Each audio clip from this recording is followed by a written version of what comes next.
আসসালামু আলাইকুম বন্ধুরা। আমি আজকে আপনাদের সামনে হাজির হলাম ৪৬তম বিসিএস এর আমার দ্বিতীয় প্রশ্ন নিয়ে। তো যারা আমার প্রথম প্রশ্নটি মিস করেছেন তারা আপনারা চাইলে আই বাটনে ক্লিক করে দেখে আসতে পারেন অথবা ডেসক্রিপশনের লিঙ্ক থেকে গিয়ে দেখে আসতে পারেন। তো চলুন আমরা আজকে দেখি দ্বিতীয় প্রশ্ন কি বলতেছে। আমাদের দ্বিতীয় প্রশ্ন বলতেছে নিচের কোন ভগ্নাংশটি ২/৩ হতে বড়? অপশনগুলো দেওয়া আছে। প্রথম অপশন ক ৩৩/৫০, দ্বিতীয় অপশন খ ৮৮/১১, তৃতীয় অপশন গ ৩/৫, ঘ ১৩/২৭। তো আমরা দেখি এখন কিভাবে এটা সমাধান করা যায়। তো এটা আমরা ক্যালকুলেটরের সাহায্যে খুব দ্রুতই সমাধান করতে পারতাম, কিন্তু যেহেতু আমরা ক্যালকুলেটর ব্যবহার করতে পারবো না, সুতরাং আমরা দেখব ভগ্নাংশ তুলনা বা ক্রস মাল্টিপ্লিকেশন পদ্ধতির মাধ্যমে কিভাবে অঙ্কটি সমাধান করা যেতে পারে। তো আমরা প্রথমে তুলনা করব প্রদত্ত ভগ্নাংশ এবং আমাদের অপশনের প্রথম ভগ্নাংশ। তো প্রদত্ত ভগ্নাংশ ২/৩ ও ৩৩/৫০, দুইটা প্রথমে আমরা লিখব এবং আমাদের প্রথম কাজ হবে প্রদত্ত ভগ্নাংশের প্রথম ভগ্নাংশের লব এবং দ্বিতীয় ভগ্নাংশের হর গুণ করা। গুণফল আসছে আমাদের ২ × ৫০, এখানে দেখতে পাচ্ছি আমরা ১০০, এবং পরবর্তীতে যেটা করব সেটা হচ্ছে যে প্রথম ভগ্নাংশের হর এবং দ্বিতীয় ভগ্নাংশের লব এর গুণফল। তো আমরা ৩৩ এবং ৩ গুণ করে দেখতে পাচ্ছি আমাদের ফলাফল ৯৯। সুতরাং এখানে দেখতে পাচ্ছি ১০০ আপনার ৯৯ থেকে বড়। সুতরাং ১০০ ৯৯ থেকে বড়, সুতরাং আমরা বলতে পারি ২/৩ ভগ্নাংশটি বড়। এখন আপনাদের মনে প্রশ্ন হতে পারে আমরা এইটুকু সমাধান করে কিভাবে বুঝবো যে ২/৩ ভগ্নাংশটি বড়? তো চলুন আমরা দেখি কিভাবে সেটা বুঝতে পারি যাই।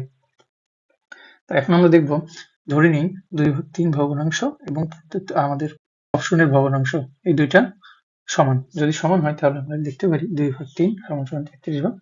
তো এখন গণিতের স্বাভাবিক নিয়ম অনুসারে আমরা কি করতে পারি, এখানে ২ সাথে ৫০ গুণ করতে পারি এবং ৩ এর সাথে ৩৩ গুণ করতে পারি। তাহলে আমরা ২ গুণ ৫০ করতে পারছি এবং ৩ গুণ ৩৩ করতে পারছি।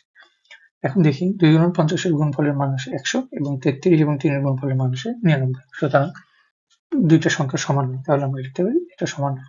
এখন দেখতে পাচ্ছি যে ১০০ ৯৯ থেকে বড়, সুতরাং আমরা লিখতে পারছি ১০০ is greater than 99। তো এখন দেখেন, খেয়াল করেন, যেহেতু ২/৩ অপশনটি ছিল আমাদের ২/৩ অপশনটি ছিল আমাদের বাম পাশে, যেহেতু ২/৩ অপশনটি ছিল আমাদের বাম পাশে আর ৩৩/৫০ ছিল ডান পাশে। তো সেক্ষেত্রে যেহেতু বাম পক্ষ সমান সমান আমরা এখানে কত পেলাম শেষ পর্যন্ত ১০০ এবং ডান পক্ষ সমান সমান কত পেলাম ৯৯। তাহলে যেহেতু আমরা বাম পক্ষ ১০০ ডান পক্ষ থেকে বড়, সুতরাং আমরা বলতে পারি ২/৩ ভগ্নাংশটি আমাদের প্রদত্ত ক অপশনের ৩৩/৫০ ভগ্নাংশ থেকে বড়। তো অনুরূপভাবে আমরা এখানে দেখতে পারি ২/৩ ভগ্নাংশ ও ৮/১১ ভগ্নাংশ থেকে কি পাই। তো আমরা এখান থেকে দেখতে পাচ্ছি ২ আর ১১ গুণ করলে ২২ হয় এবং ৩ আর ৮ গুণ করলে ২৪। সুতরাং ২/৩ ভগ্নাংশটি ছোট, যেহেতু আমাদের ২২ ২৪ থেকে ছোট। অনুরূপভাবে আবার দেখতে পারি ২/৩ ও ৩/৫ তুলনা করে এবং দেখতে পারি আবার ১৩/২৭ এবং ২/৩ এই দুইটা তুলনা করে দেখতে পাচ্ছি যে ২/৩ ভগ্নাংশটি বড়। সুতরাং আমরা এখানে, যেহেতু আমাদের প্রশ্নের ছিল ২/৩ ভগ্নাংশ হতে বড় হতে হবে, তো আমরা দেখতে পাচ্ছি শুধুমাত্র ৮/১১ ভগ্নাংশটি ২/৩ ভগ্নাংশ থেকে বড়। সুতরাং আমাদের প্রদত্ত প্রশ্নের সমাধান হলো খ।